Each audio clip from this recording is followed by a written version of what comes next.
பூங்காற்று நேயர்களுக்கு வணக்கம். 50 வயதிற்கு மேல் புதியதாக நட்புகளை வளர்த்து கொள்ள முடியுமா? சொல்லுங்க, முடியுமா? நான் முடியும்னு சொல்றேன். கரெக்ட் தானே? முடியும் தானே? கண்டிப்பா முடியுங்க. 50 வயதுக்கு மேல நட்புகள் புதுசா வராது, புதுசா தோன்றாது, இல்லை இருக்கிற நட்பு கூட குறைஞ்சு போயிடும் அப்படின்லாம் நிறைய பேர் நினைக்கிறாங்க. கண்டிப்பா இல்லை. இன்னும் சொல்ல போனா பெண்கள் 20 வயசுல 25 வயசுல மற்றவங்க கிட்ட பேசுறதுக்கு கூட கொஞ்சம் தயக்கமா இருந்திருக்கும். நம்ம ஜெனரேஷனை நான் சொல்றேன். மற்றவங்க கிட்ட பேசுறதுக்கு 20 வயசுல தயக்கமா இருக்கும். அப்படித்தானே? 20 வயசுல காலேஜுக்கு போகும்போது எல்லார்கிட்டையும் சிரிச்சிடக்கூட மாட்டோம். அப்படித்தானே இருந்தது நம்ம தலைமுறை. ஆனா 45 தாண்டும் போது தன்னாலேயே பக்கத்துல இருக்கிறவங்க கிட்ட ஒரு சின்ன சிரிப்பு சிரிச்சு பேசுறோம் இல்லையா? அப்போ இனிமேல நம்மால நிறைய நட்புகளை வளர்த்து கொள்ள முடியும். சரி, இதுக்கு நம்ம என்னெல்லாம் பண்ணணும்? கொஞ்சம் ஃப்ரெண்ட்லியா இருக்கணும், சிரிச்ச முகமா இருக்கணும். அப்படியே வாழ்க்கையில ஏதோ கவலையே மட்டும்தான் இருக்கிற மாதிரி நினைக்க கூடாது. அப்பெல்லாம் நினைச்சோம் சிரிச்சா மற்றவங்க நம்மளை தப்பா பார்ப்பாங்களோ, பரிகாசமா பார்ப்பாங்களோன்னு நினைச்சோம். எப்போ? 20 வயசுல. ஆனா இன்னைக்கு அதெல்லாம் இல்லை. அந்த ஃபீலிங் எல்லாம் விட்டு தாண்டி வந்துட்டோம் இல்லையா? we have outgrown all that. So இன்னைக்கு நம்ம என்ன பண்ணலாம்? கொஞ்சம் சிரிச்ச முகமா இருக்கிறது, எப்பவுமே உமனா மூஞ்சித்தனமா இல்லாம, உருன்னு இல்லாம, கோபத்தை காட்டாம சிரிக்கலாம்.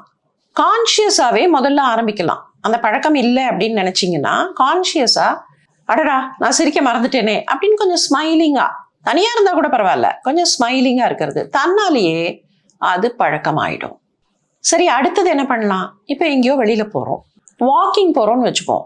நம்ம நிறைய பேர் வாக்கிங் போறோம் இல்லையா? தனியா வாக்கிங் போகும்போது அப்படி நடந்து வரோம்.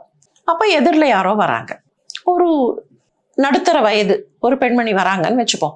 அவங்க ஒரு 10 வயசு பையன் இந்த பக்கம் ஒரு 12 வயசு பையன், அவனை பிடிச்சி 2 பேரையும் பிடிச்சிக்கிட்டே வராங்க. 2 பசங்களும் சின்ன பசங்க ஓடுறாங்க. நம்ம அவங்களுக்கு ஏதாவது ஹெல்ப் பண்ண முடியும்னா சின்னதாக ஹெல்ப் பண்ணலாம். இல்லை ஒரு சின்ன குழந்தைய வச்சுட்டு யாரோ தடுமாறிட்டு இருக்காங்க, we can help them. என்ன பண்ணக்கூடாது தெரியுமா? கிரிட்டிசைஸ் பண்ணக்கூடாது. இப்படியெல்லாம் குழந்தைங்களை வளர்க்கக்கூடாது, நான் வளர்க்கும் போது இப்படி அப்படிலாம் சொல்லக்கூடாது. கிரிட்டிசைஸ் பண்ணாம அந்த குழந்தைய வாப்பா அப்படின்னு நம்ம பிடிச்சு கொஞ்சம் பேசணும்னா கண்டிப்பா அவங்களுக்கும் ஹெல்ப்ஃபுல்லா இருக்கும். அந்த குழந்தையும் நம்ம கிட்ட ஃப்ரெண்ட்லியா பழகும். கொஞ்ச நாள்ல பாத்தீங்கன்னா அவங்க நம்ம கிட்ட நல்ல ஃப்ரெண்ட்லியா பழகுவாங்க. So you can create new friendships, you can develop new friendships.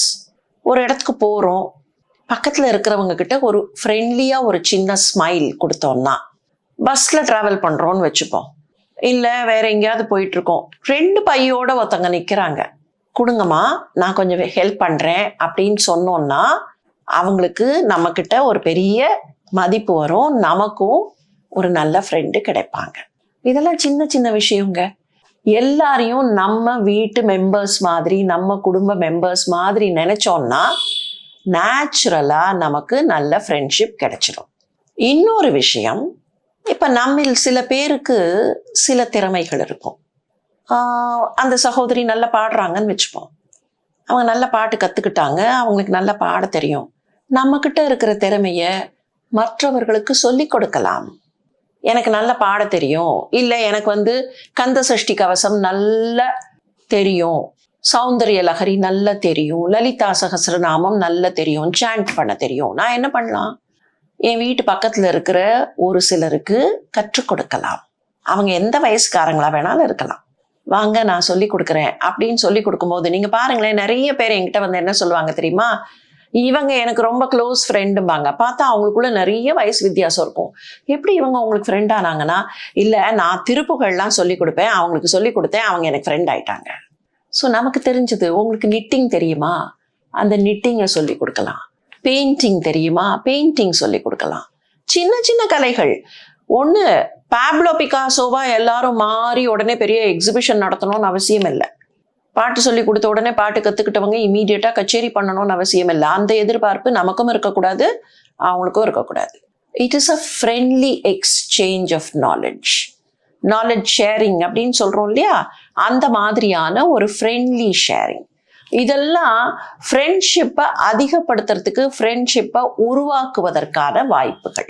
ஒரு பொது இடத்துக்கு போகிறோம், ஒரு கல்யாணத்துக்கு போகிறோம், அங்கே கல்யாணத்தில் யாராவது பார்க்குறோம், அவங்கள நமக்கு முன்னால் தெரிஞ்சிருக்காது, டிஸ்டன்ட் ரிலேட்டிவாக இருப்பாங்க, முன்னால் தெரிஞ்சிருக்காது. ஆனா இல்ல அவங்களுக்கு ஃப்ரெண்டா கூட இருப்பாங்க, அப்பவும் தெரிஞ்சிருக்காது. அவங்க கிட்ட நம்ம சிரிச்சு பேசுறதுலதான் அந்த ஃப்ரெண்ட்ஷிப் வரும். மெயினா ஃப்ரெண்ட்ஷிப் டெவலப் ஆகணும் அப்படின்னு சொன்னா please do not criticise them. நீங்க பண்ணது தப்பு, நாங்கெல்லாம் இப்படித்தான் பண்ணியிருப்போம், எங்க காலத்துல இப்படி பண்ணியிருப்போம். காலம் நிறைய மாறி போச்சு. நாம 20 வயசுல இருந்ததுக்கும் 40 வயசுல இருக்கிறதுக்கும் 50 வயசுல இருக்கிறதுக்கும் நிறைய வித்தியாசம் இருக்கு இல்லையா? அப்ப நாமே நம்ம செல்ஃப் கிரிட்டிசைஸ் பண்ணிட்டோம்னா 20 இயர்ஸ்ல நம்ம அப்படியே இருந்தோம். அன்னைக்கு சூழல் அப்படி இருந்தது, இன்னைக்கு சூழல் இப்படி இருக்கு. அவங்க சூழலும் இருக்கு. ஒரே ஆளுக்கு சூழல் மாறும், வெவ்வேறு சூழல் இருக்கு. அவங்களுடைய கால சூழல் எப்படி, அவங்க வீடு எப்படி, அவங்களுக்கு என்ன பிரச்சனைகள் நமக்கு தெரியாது. ஃப்ரெண்ட்ஷிப்பை டெவலப் பண்ணிக்கிறதுல ரொம்ப முக்கியமான விஷயம், அடுத்தவங்களை ஜட்ஜ்மெண்டலா நம்ம கிரிட்டிசைஸ் பண்ணி இவாலுவேட் பண்ணக்கூடாது. நம்மால முடிந்த உதவியை செய்யறது, அவங்க ஏதாவது சொன்னா கேட்டுக்கிறது, அவங்கள கிரிட்டிசைஸ் பண்ணி இப்படி பண்ணது தப்பு அப்படி பண்ணது தப்பு நோ. இன்னொரு முக்கியமான விஷயம் ஃப்ரெண்ட்ஷிப்ல, அவங்க எந்த வயசுக்காரங்களா வேணாலும் இருக்கலாங்க, அவங்க ஏதோ ஒரு ஆதங்கத்தை நம்மகிட்ட சொல்லுவாங்க. நீங்க வாக்கிங் அப்படின்னு சொன்னேன் இல்லையா, நீங்க வாக்கிங் போகும்போது அங்க ஏதோ ஒரு பெஞ்ச் போட்டிருக்கும், அந்த பெஞ்ச்ல போய் உட்காருவீங்க. ஒரு 5 மினிட்ஸ் 10 மினிட்ஸ் உட்காந்து அதுக்கப்புறம் ரெஸ்யூம் பண்ணுவீங்க வாக்கிங்க. காற்று வாங்கறதுக்காக உட்காரும்போது பக்கத்துல வந்து யாரோ உட்காருவாங்க. அவங்க குழந்தைகிட்ட ஏதாவது சொல்லலாம், அவங்க மகக்கிட்ட ஏதாவது சொல்லலாம், இல்லை சில சமயத்துல தனியாவே கூட ஐயோ இப்படி இருக்கே கஷ்டம்னு கூட வாயை விட்டு புலம்பலாம். அப்படி வாயை விட்டு புலம்பும் போது அவங்க ஒரு ஆதங்கத்துல ஏதோ சொல்றாங்க. சில பேர் பார்த்தீங்கன்னா சில விமன் என்ன பண்ணுவாங்க, பக்கத்துல வந்து உட்கார்ந்துட்டு அவங்க கஷ்டத்தை கூட அவங்க ஒரு 2 நிமிஷம் 3 நிமிஷம் புலம்புவாங்க. புலம்புறதுக்கு காது கொடுங்கள். Please give your years. காது கொடுத்தா போறோம். அவங்களுக்கு நாம அட்வைஸே கொடுக்க வேண்டாம். கவலைப்படாதீங்கம்மா, எல்லாம் நல்லா ஆயிடும்மா, கடவுள் உதவி பண்ணுவாரு அப்படின்னு ஒரு நல்ல வார்த்தை அவங்களுக்கு சொல்லுங்க. வயசுல பெரியவங்க ஒரு நல்ல வார்த்தை சொல்லும் போது எல்லாருக்கும் என்ன ஃபீலிங் தெரியுமா, இந்த பெரியவங்க எனக்கு ஆசீர்வாதம் பண்றாங்க, அப்போ எனக்கு பிரச்சனையெல்லாம் போயிடும் அப்படிங்கிற சந்தோஷம் அவங்களுக்கு கிடைக்கும். அந்த சந்தோஷமே அவங்க நிறைய விஷயத்தை சரி பண்றதுக்கு உதவி பண்ணும். So give them a good word, ஒரு நல்ல வார்த்தை. திருமூலர் சொன்ன மாதிரி யாவர்க்குமாம் பிறர்க்கு இன்னுரை அதாமே, ஒரு இன்சொல், ஒரு நல்ல வார்த்தை. கவலைப்படாதீங்க, உங்க கஷ்டம்லாம் சரியா போயிடும், அப்படிலாம் கவலைப்படாதீங்கம்மா அப்படின்னு சொல்லுங்க. ஒண்ணுமே வேண்டாங்க, நிறைய பெண்களுக்கு குறிப்பா அவங்க கஷ்டத்தை யாராவது காது கொடுத்து கேட்டா போதும், அதுக்கு அறிவுரையோ தீர்வு அவங்க கிட்டயே இருக்கும். என்ன அதை வந்து யாராவது கேட்க மாட்டாங்களா அப்படிங்கிற ஒரு ஆதங்கம். பெண்கள் ஒருத்தருக்கு ஒருத்தர் ஃப்ரெண்ட்ஷிப் டெவலப் பண்ணிக்கணும் அப்படின்னு சொன்னா நாம ஒருத்தருக்கு ஒருத்தர் காது கொடுத்து கேட்டு அதுக்கு ஜட்ஜ்மெண்டெல்லாம் எந்த தீர்ப்பும் சொல்ல வேண்டாம். கவலைப்படாதீங்க, எல்லாம் சரியா போயிடும். காதுல வாங்கிட்டு அப்படியே அதை விட்டுறணும். அதை அப்படியே வச்சுக்கிட்டு இருந்து இவ இப்படி மோசம் அப்படி மோசம்லாம் சொல்லக்கூடாது. ஆனால் காது கொடுத்து கேட்டுட்டு ஜஸ்ட் லீவ் இட். அந்த மாதிரி நம்ம இருந்தோம்னு வைங்களேன், நிறைய ஃப்ரெண்ட்ஸ் நமக்கு கிடைப்பாங்க. நிறைய பேர் நம்ம கிட்ட ஃப்ரெண்டா ஆகணும்னு ஆசைப்படுவாங்க.